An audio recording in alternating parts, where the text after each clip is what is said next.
বন্ধুরা, শুরু করলাম আরও একটা সফরের। এইবারের গন্তব্য মধ্যপ্রদেশের পাণ্ডব জলপ্রপাত এবং গুহা। এটা মধ্যপ্রদেশের জাতীয় উদ্যানের কাছে এবং খাজুরাহো টেম্পল থেকে 33 কিলোমিটার দূরে অবস্থিত।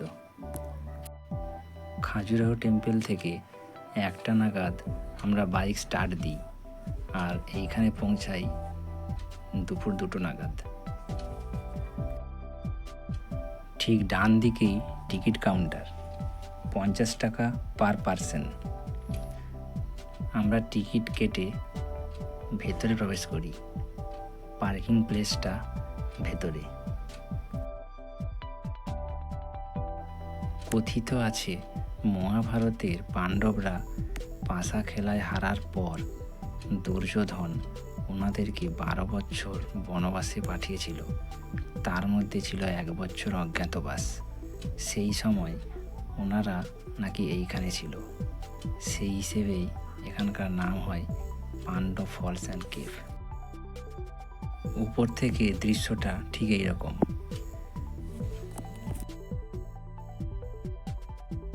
এখানে একটি ঐতিহাসিক ছোট ঘর আছে। 1929 সালে 4 সেপ্টেম্বর মুক্তিযোদ্ধা চন্দ্রশেখর আজাদের সভাপতিত্বে বিপ্লবীদের একটি সভা এখানে অনুষ্ঠিত হয়। চারপাশে সবুজ বন ও পাহাড়ে ঘেরা এই প্রাকৃতিক স্থানটি একটি জনপ্রিয় পিকনিক স্পট। সারা বছরই এখানে পর্যটকদের ভিড় লেগেই থাকে।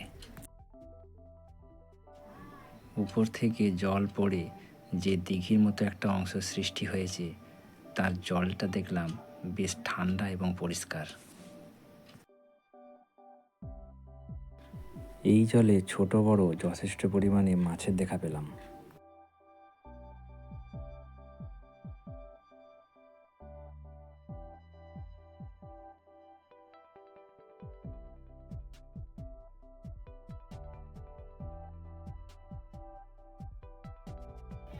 এই পাণ্ডব ফলসটির উচ্চতা 130 মিটার। পাহাড়ের উপর থেকে 130 মিটার নিচে গুহাগুলো যেভাবে তৈরি তা সত্যি দেখার মতো।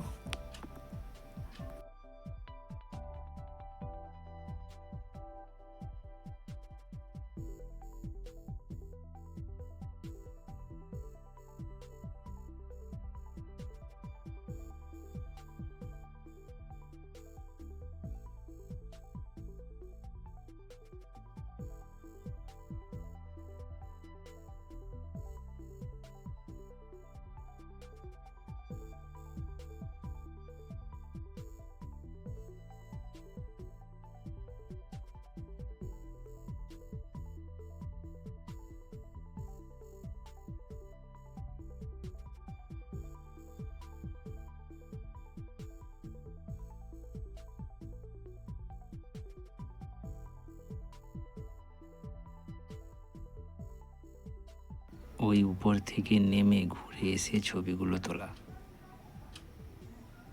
আর উপর থেকে দৃশ্যটা ঠিক এইরকম।